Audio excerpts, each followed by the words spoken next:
Challenge number 1. 30 days with stop, swap thoughts. Mastering negativity. My first challenge was an exercise in changing my automatic negative thoughts to positive ones.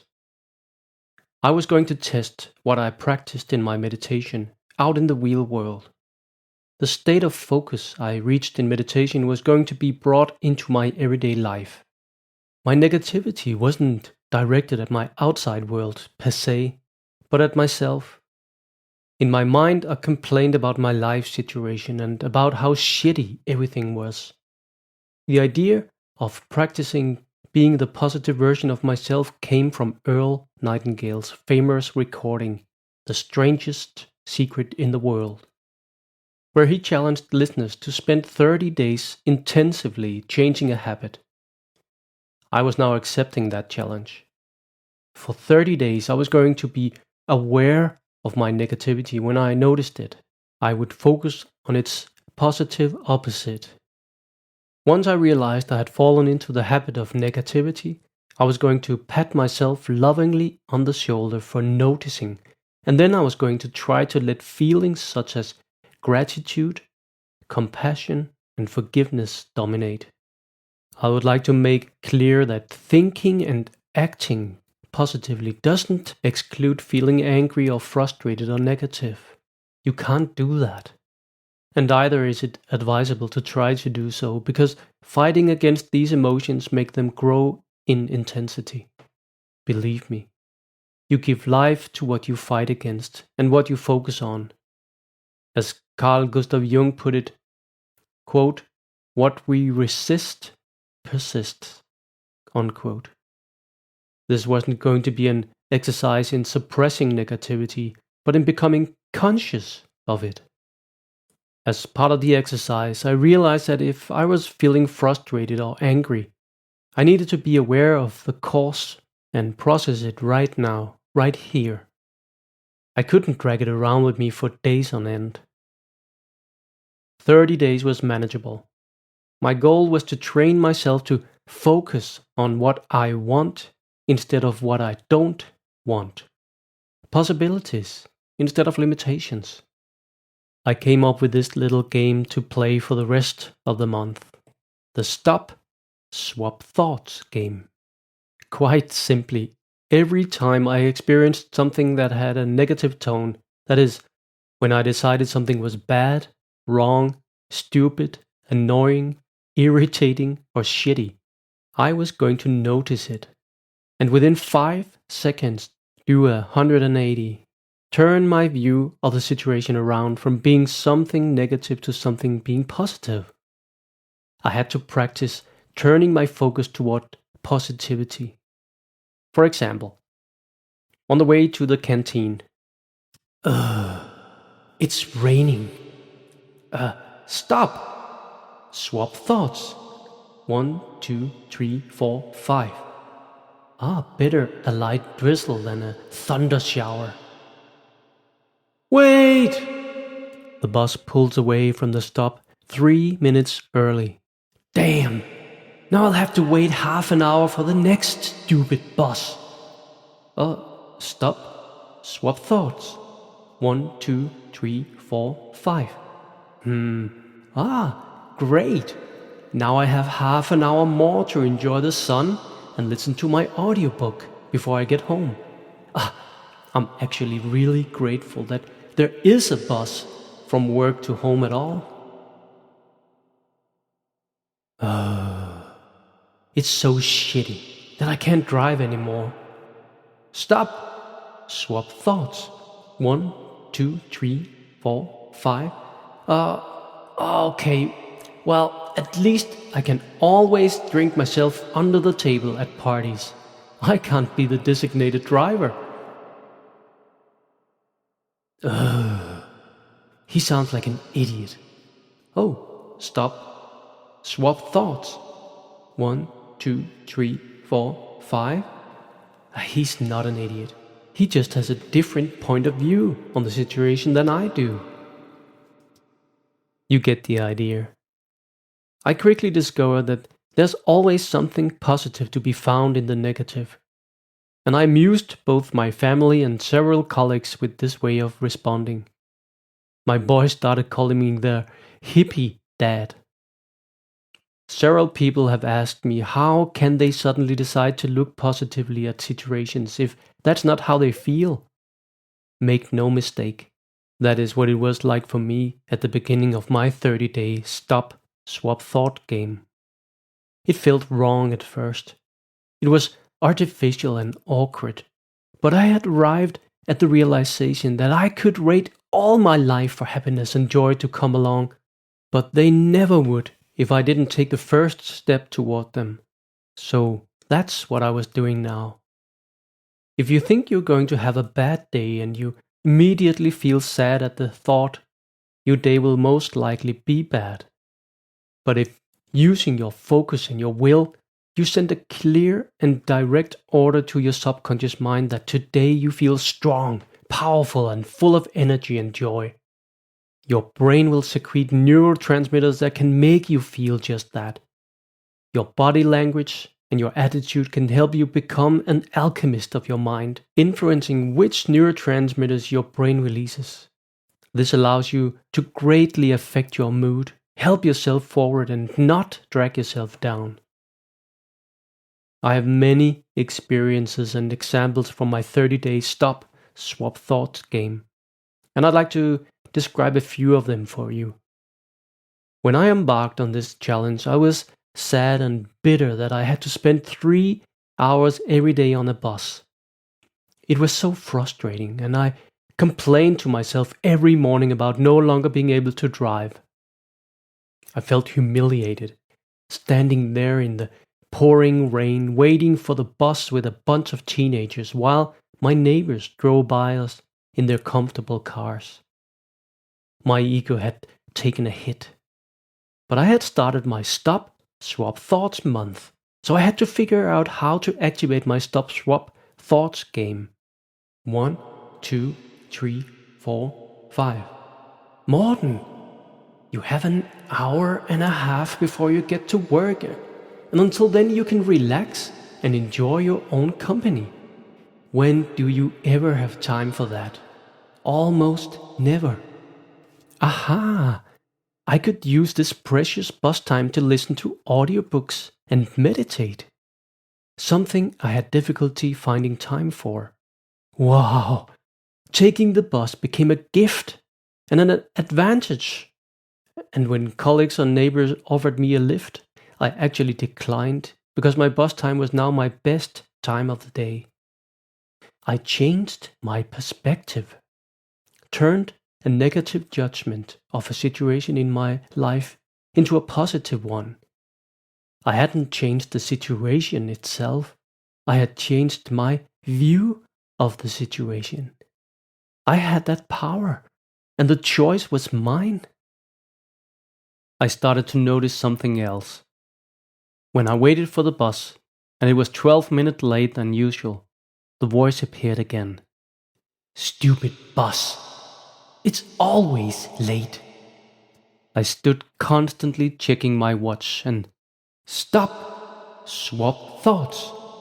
1, 2, 3, 4, 5. New thought. It wondered, Morten, do you have a magical ability that enables you to summon buses by staring at your watch? Yup. I was permanently watching the clock because I couldn't stand just waiting here. After all, I had something to do. Damn it! And staring at my watch every 20 seconds was my solution to the restlessness.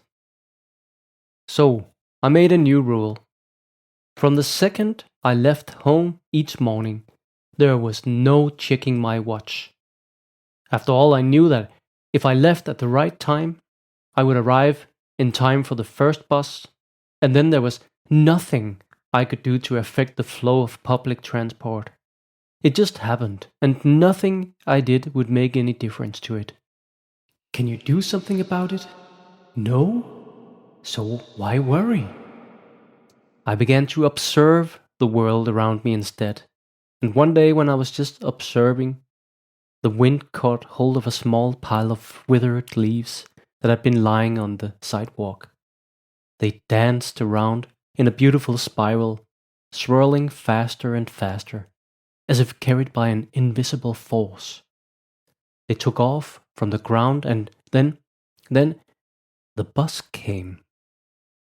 I no longer waited for the bus. I experienced the world until the bus arrived. It was a choice. The situation could be seen from a different perspective, and I decided the perspective. Wait or experience.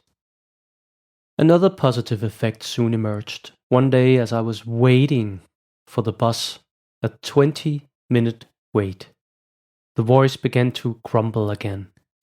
Waiting here is such a stupid waste of time. It's below my dignity. Why aren't there more buses? It's ridiculous. I could be in my car if... Whoa, said another voice. Stop. Swap thoughts. 1, 2, 3, 4, 5. Oh, why are you actually waiting here, Morten? I had been on antidepressant for a year and had gained about 20 pounds. I wanted to shed the weight, so I could turn this situation to my advantage. I could start walking and then hop on the bus further down. I headed off, feeling the wind in my face and the warmth of the sun on my bald head, and it was wonderful.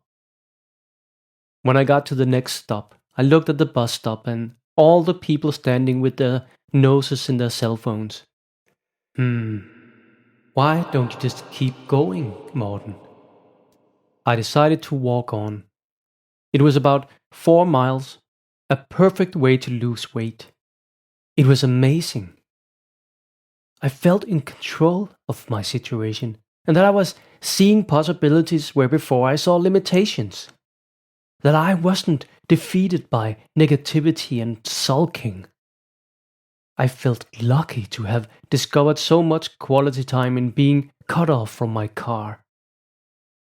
I got better at seeing time as something I needed to make the most of, not just as something that had to pass by. I now understood this passage in one of Eckhart Tolle's books. Quote, whatever the present moment contains, accept it as if you had chosen it. Unquote. I decided how to judge the situation in which I found myself, how I would immediately assess it and how I would act. Due to my situation, I got better at enjoying the time here and now. I didn't wish I was somewhere else or walk faster to get home quickly. I just let time be and walked at the pace I wanted to. It was pure bliss, and I began to notice things I had never noticed before. I noticed houses that I'd never seen before, even though I had rushed past them in my car 1,000 times. I noticed the fields and how the grain billowed in the wind. I noticed clouds forming fantastic shapes in the sky. I felt that I loved being where I was now. I was able to feel what it was like to be here. It began to lash on the walk home, and the voice moaned at the rain. I'm going to get wet now. This would never have happened if I didn't have this stupid condition that's making me blind. The thought frustrated me for a moment, but I was also frustrated at having had the thought in the first place. That shouldn't happen this month. Then I remembered that the mission of this month was to notice when negative thoughts started a chain reaction. I gave myself a loving pat on the shoulder instead for having noticed my moany thoughts. Stop, swap, thoughts. 1, 2, 3, 4, 5. Oh, walking in a refreshing rain shower is so nice after being coked up inside all day. Good thing I brought my raincoat. We don't need to react to the voice of complaint. Instead, we can accept it's there. And the moment we accept it, it stops moaning. It begins to rely on the observer, who is the true self, the conscious awareness, and the decisiveness that the voice is now feeling due to the positive neurotransmitters which the new positive thoughts have activated in your brain, and thereby your body, makes the voice feel safe and secure, and it starts to relax. You are the captain of your ship. You give the orders. Can you see how this way of perceiving and reacting is a choice, and that it can be applied in every situation we encounter? Do you see how practicing being consciously aware and present in the moment can make you discover the automatic inner complaining voice and stop the limiting and automatic programs that the subconscious mind plays faster than you can consciously respond to? It's a new and different mindful way of life. This is mindfulness in action. But Morten, I don't have time to practice mindfulness and meditation in my busy everyday life. I often hear this when I talk to people about meditation. So I'd like to give you a tip on how to implement mindfulness in your everyday life without having to sit on a meditation mat and chant. That's still not such a bad idea. But I'm going to give you another option. I call it mindfulness on the go. Rather than just being mindful a few times a day on a meditation mat, you create moments of mindfulness in everyday life.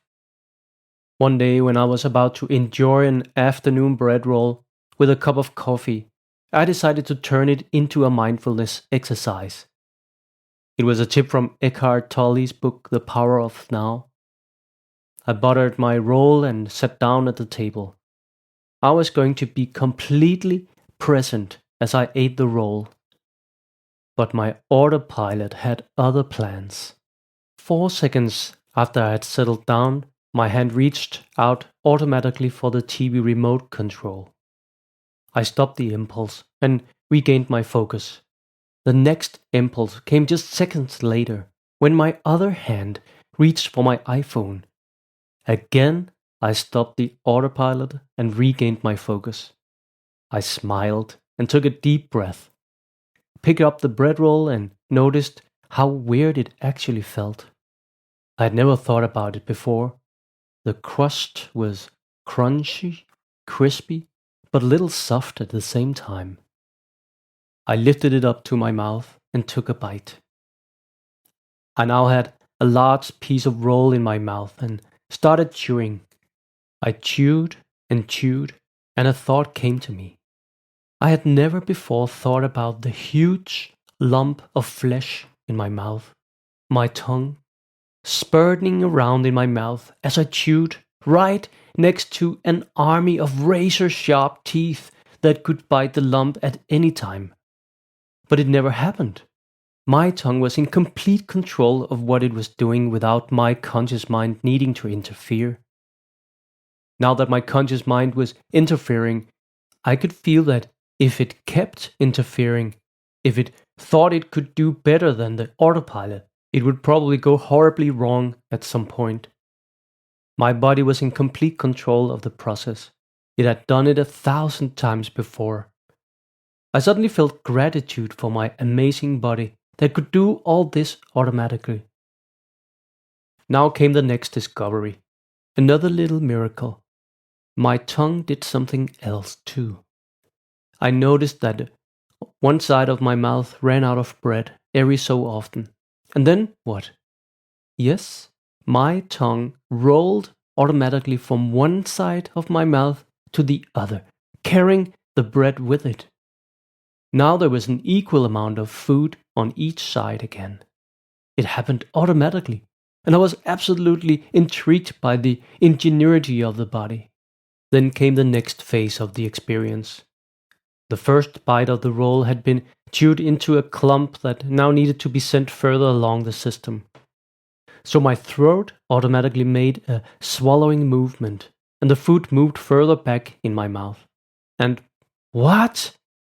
It just slid slowly down my throat. For a moment, I was quite worried about whether the food would slip down the wrong hole and into my lungs, but again the body knew what it was doing. The food slid slowly and safely down the right tube and into my stomach. I could feel it. And so it continued. And when there was no more bread roll on the plate, I came out of my trance, my intense encounter with the now. I looked at my watch in amazement. Almost 10 minutes had passed with this exercise. I had forgotten the time for a while, and thereby all my everyday problems. I had turned my focus from my thinking to focusing on the very moment. I also noticed that my head felt lighter. I had gotten a break from thinking, and it was a relief. This is a way for you to bring mindfulness into your life. You can do it at work too. When you want a cup of coffee, from the moment you crave coffee, try to decide that you are going to experience the entire process of getting the coffee. Normally, you have a thought, coffee, from the conscious mind, and then you get up and return to your thoughts, autopilot. While getting your coffee, your thoughts continue to solve your imaginary problems. How am I going to get that presentation finished? Will they fire me if it's not good enough? Instead of getting lost in your thoughts, try to take note of every step out to the coffee machine. You realize that your shoes are really soft to walk in and that they make a fun little clip-clap sound as you walk. When you get to the coffee machine, you notice the aroma of good coffee. You reach for a cup and observe how it's quite heavy, but smooth and cold at the same time. You put it in under the nozzle on the coffee machine and examine the control panel. You decide on an Americano. You press the button for Americano and notice that it makes a small click. In that same moment, something happens on top of the machine. You can see the coffee beans through the glass. They move, leaving a little crater in the pile of coffee beans. You notice the grinding sound, and suddenly the nozzle splutters. Hot steam sputters out and then hot coffee.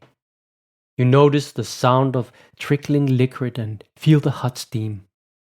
The fragrance of fresh coffee hits your nostrils and you take a deep breath. The coffee nears the rim of the cup and the machine stops. You reach for the cup and notice that the cold cup is now hot. You lift the cup and feel how heavy the cup now is.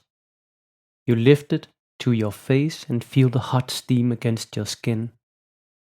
You carefully sip the coffee and feel the warm liquid in your mouth. Ooh, that's hot.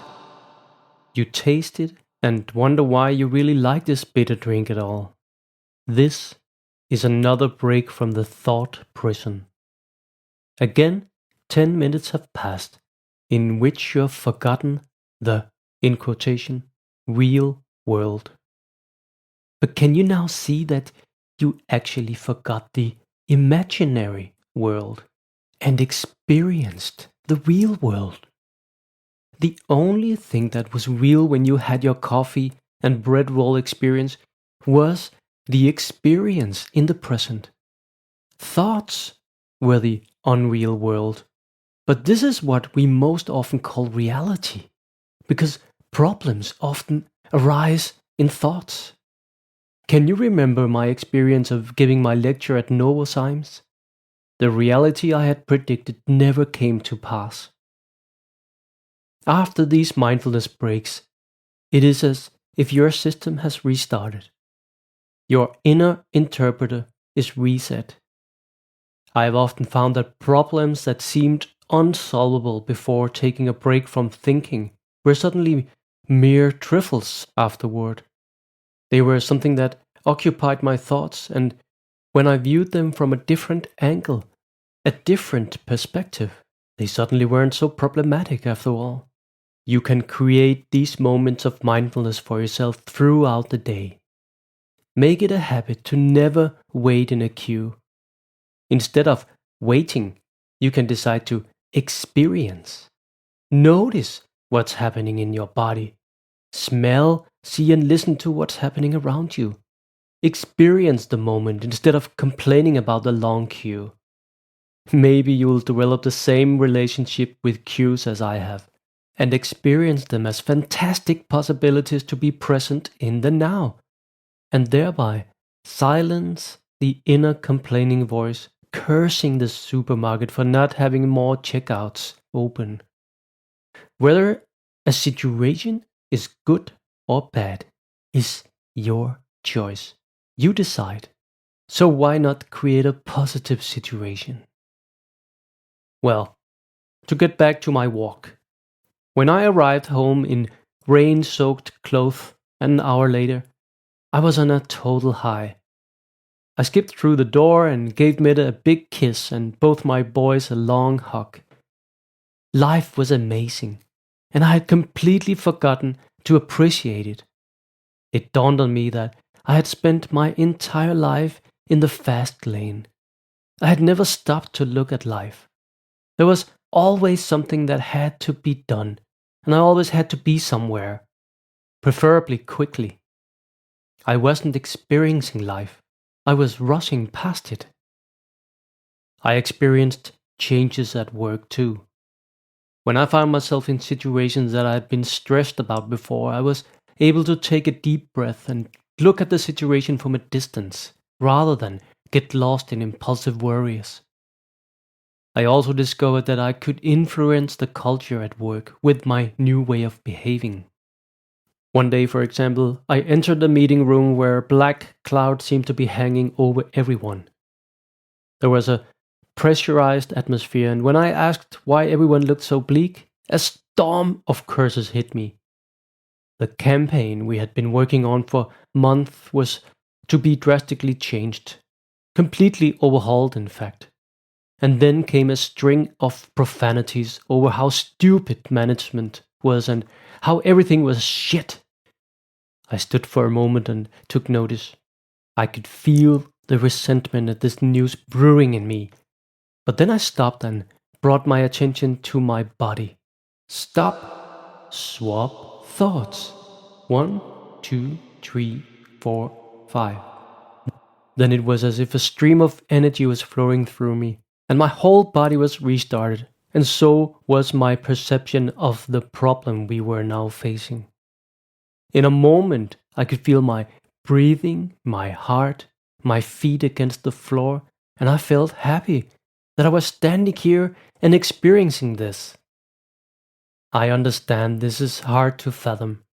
It was as though rejected campaigns and those at fault made absolutely no difference. I was here right now. I loved this place and was just so happy that I was able to work here and do what I loved. I was grateful. A campaign that needed to be redone was insignificant compared to not being able to make campaigns again at all. My genuine happiness evoked huge excitement in me, and I exclaimed, "This is great!" The room fell completely quiet, and everyone stared at me. What do you mean?" someone dared to ask after a few seconds of silence. "We love doing campaigns," I replied. "And now we are being allowed to do it again." After a moment, a few people couldn't help but giggle, and before we knew it, the negative cloud that had filled the room was dissolved and people were chuckling. It took just one person with positive energy to change the whole room full of negativity. One person who thought, "Stop, swap thoughts."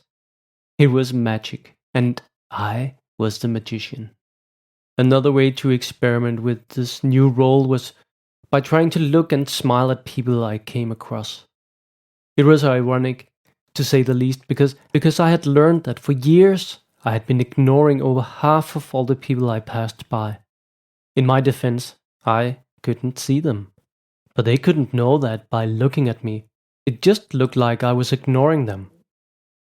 I wanted to try to compensate for that, so I began to greet everyone I met with a smile from ear to ear.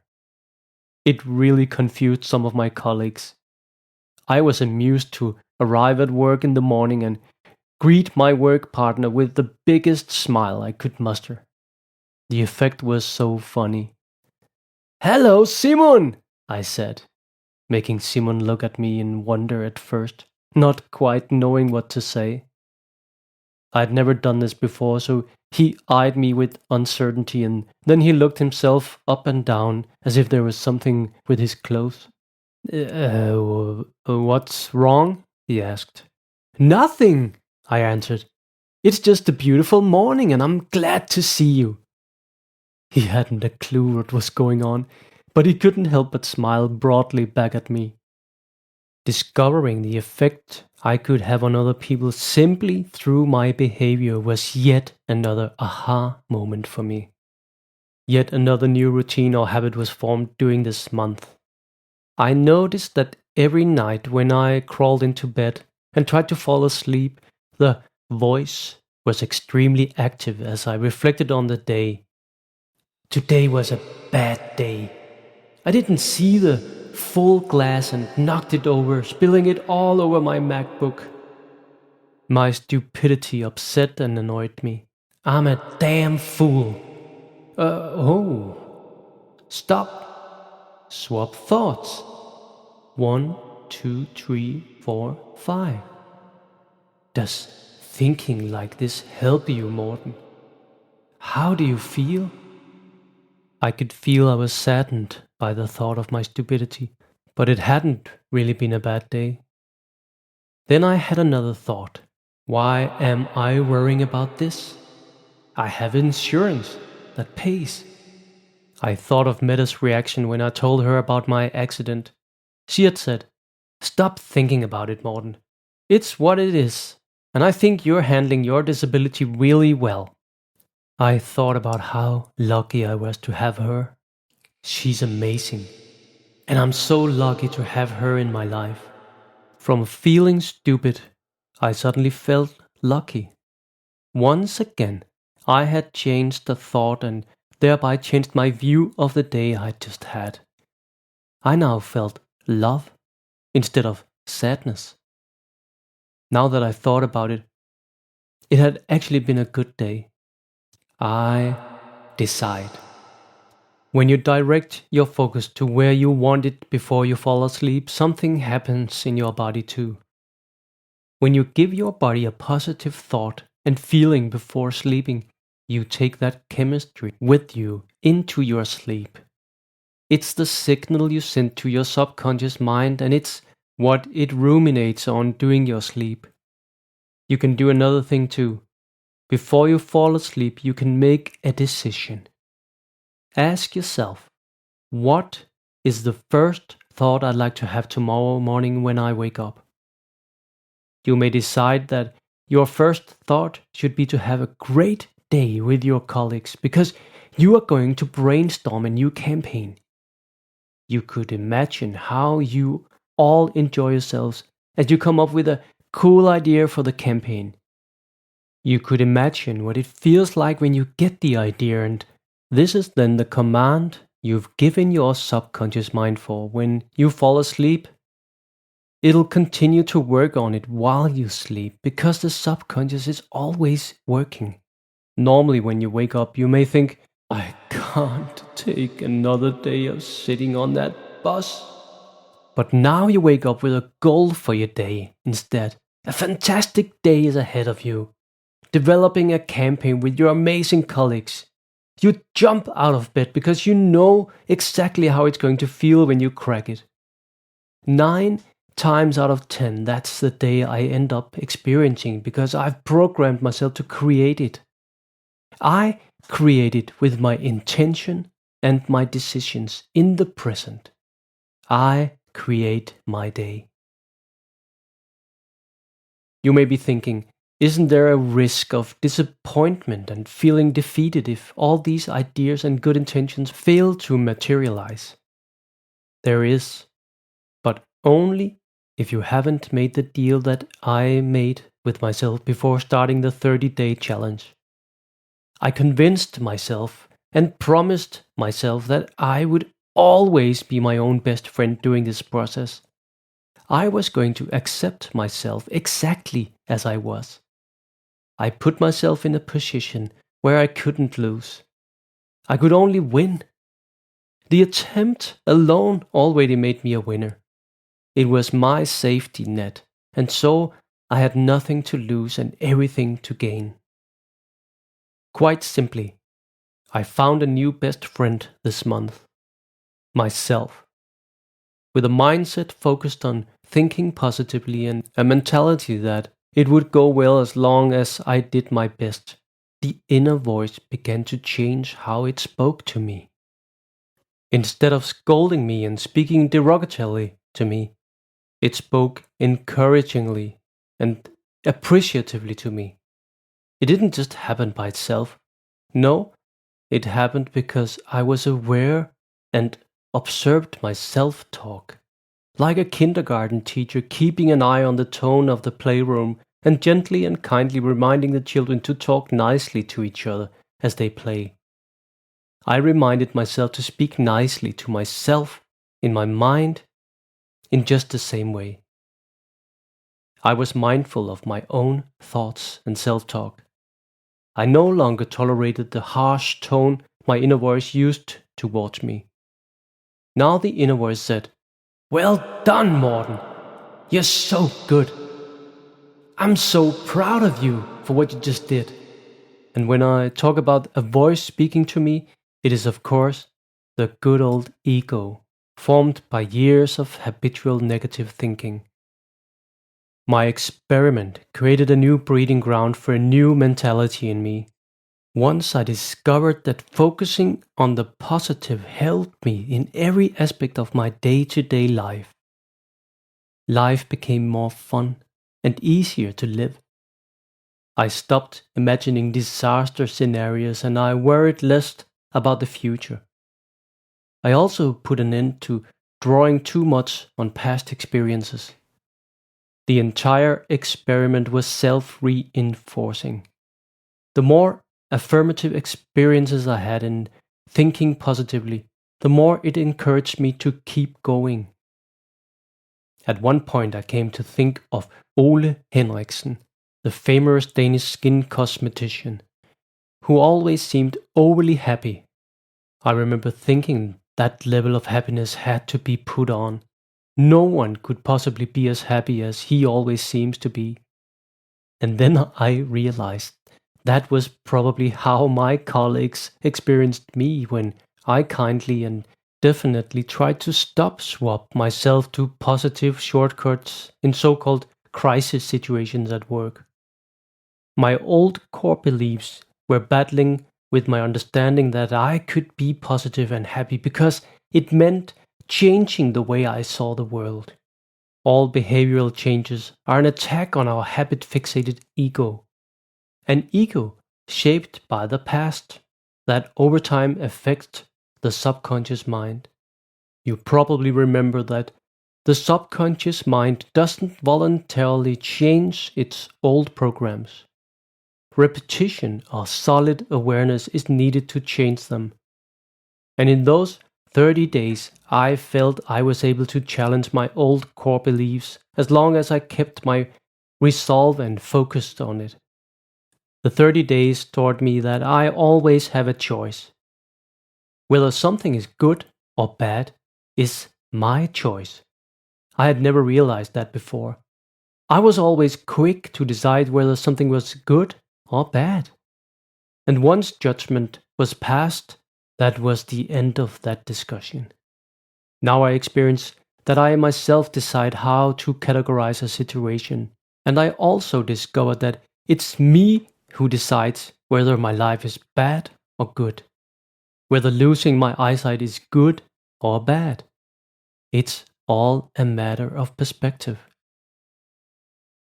Quote, "When we are no longer able to change a situation, we are challenged to change ourselves." Unquote. Viktor Frankl. The world isn't created around us, but rather within us. As I changed the way I experienced the world changed.